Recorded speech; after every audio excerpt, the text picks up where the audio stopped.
Hi friends, ಎಲ್ಲ ಚೆನ್ನಾಗಿದೆ ಗೊತ್ತಾಗ್ತೀನಿ ನೋಡಿ. ಇದು 3 ಪಟ್ಟ ಬಿಟ್ಟಿದ್ದೀನಿ, ಆಡ್ತಾ ಇದ್ದಾವೆ. ಬೆಳಗ್ಗೆ ಒಂದು 7 ಗಂಟೆ 6:40ಕ್ಕೆ 6:40 7 ಗಂಟೆಗೆ ಬಿಟ್ಟಿದ್ದೀನಿ. ಟೈಮಿಂಗ್ ಎಕ್ಸಾಕ್ಟ್ ನೋಡಿಲ್ಲ. ಪಟ್ಟ ಅವುಗಳು ಆಡ್ತಾ ಇದ್ದಾವೆ. ದೂರ ಪರ ಎಲ್ಲ ಕಂಬ ನೋಡ್ಕೊಂಡು ಆಡ್ತಾ ಇದೆ. 3 ಪಟ್ಟನೇ ಒಂದು ಎಂಗಿ ಪಟ್ಟದೇ ಆಡ್ತಾ ಇದೆ ಅದು ಜೊತೆಯಲ್ಲಿ ನೋಡಿ. ಇದನ್ನು ಒಂದು ಮನೆ ಪಟ್ಟನೇ, ಅದೊಂದು 2 ಪಟ್ಟ ಧೂಮ, 2 ಪಿಲಂಕ ಇದ್ದಾವೆ, ಒಂದು ಧೂಮ ಇದೆ. ಸೂಪರಾಗಿ ಆಡ್ತಾ ಇದೆ. ಸ್ವಲ್ಪ ದೂರ ಪಾರ 100 ಮೀಟರ್ಸ್ ದೂರ ಪಾರ ಹೋಗ್ತಾ ಇದೆ. ಇವಾಗ ಪಟ್ಟ 100 ಮೀಟರ್ಸ್ ಹೋಗ್ತಾ ಇದೆ. ಸಕ್ಕತ್ತಾಗಿ ಲಾಂಗು ಇದು ಎಲ್ಲ ಹೋಗ್ತಾ ಇದೆ. ಪಟ್ಟಗಳು ಬಿಡ್ತಾ ಇದ್ದೀವಿ. ಟ್ರೈನಿಂಗ್ ಬೆಳಗ್ಗೆ ಒಂದು ಸಾರಿ, ಸಾಯಂಕಾಲ ಒಂದು ಸಾರಿ ಬಿಡ್ತಾ ಇದ್ದೀನಿ. ಛತ್ರಿ ಮೇಲೆ ನೋಡಿ, ಇವಾಗ ಛತ್ರಿ ಮೇಲೆ ತೋರಿಸಿ ಪಟ್ಟಗಳು ಹಾಕಿದ್ದೀನಿ.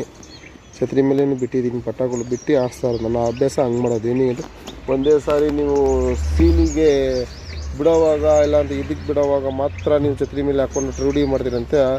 ಅದು ಒಂದೇ ಸಾರಿ ಅಕ್ಕಿ ನೋಡಿದ ತಕ್ಷಣ ಛತ್ರಿ ಮೇಲೆ ಬಂದು ಕುತ್ಕೊತಾವೆ. ಅಕ್ಕಿ ನಮಗೆ ಕರೀತಿದ್ದಾರೆ ಮನೆ ಮೇಲೆ, ಅದಕ್ಕೆ ಅಕ್ಕಿ ಎಷ್ಟು ಬಿಟ್ಟಿರೋದು ಅನ್ಕೋತಾರೆ ನೋಡಿ. ಪಟ್ಟಗಳು ಬಿಟ್ಟಿದ್ದೀನಿ. ಒಂದು 2 ಬೂರಿ ತಿರಾವಲ್ ಪಟ್ಟ ಇದೆ, ಒಂದು ಕತ್ಗಂಗಿದೆ, ಒಂದು ಧೂಮ ಪಟ್ಟ ಇದೆ, ಒಂದು ಪಟ್ಟ ಕೆಳಗಡೆ ಇಲ್ಲಿದೆ ನೋಡಿ, ಕುಲ್ದಾರ್ ಪಟ್ಟ. ಅದು 3 ಪಟ್ಟ, ಇನ್ನೂ 3 ಇದ್ದಾವೆ. ಅದನ್ನು ಬಾಲ್ ಬಾಕ್ಸಲ್ಲಿ ಇಕ್ಕಿದ್ದೀನಿ ಕೆಳಗಡೆ ನೋಡಿ. ಪಟ್ಟಗಳು ಮನೆ ಪಟ್ಟಗಳು ನೆಕ್ಸ್ಟ್ ಆಡೋದು ಟೇಪ್ ಹಾಕಿಬಿಟ್ಟು ಇಕ್ಕಿದ್ದೀನಿ ಪಟ್ಟಗಳನ್ನ ನೋಡಿ. ಇದು ಆಡ್ತಾ ಇರೋದು ಧೂಮ ಪಟ್ಟ. ಇದು ಬಿಳಿಕಂದು ಪಿಲಂಕ ಗಂಡು. ಇದು ಬಂದು ತಾರಾಗಂಡು ಪಟ್ಟ. ಇದು ಪಿಲಂಕ ಪಟ್ಟ. ಇದು ಪಟ್ಟ ಒಂದು ಬಂದು ಪಿಲಂಕ ಇದೆ ಒಂದು ಆಡ್ತಾ ಇರೋದು.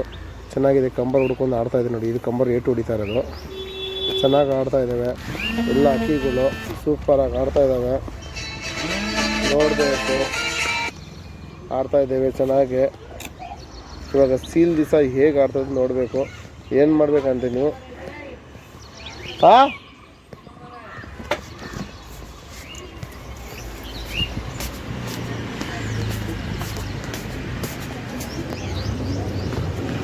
ಒಂದೊಂದು ಪಟ್ಟನೇ ಇಳಿತಾ ಇರೋದು. ಇದು ನೋಡಿ, ಪಿಲಂಕ ಪಟ್ಟ ಇದೆ. ದೂರ ಪರ್ಸನ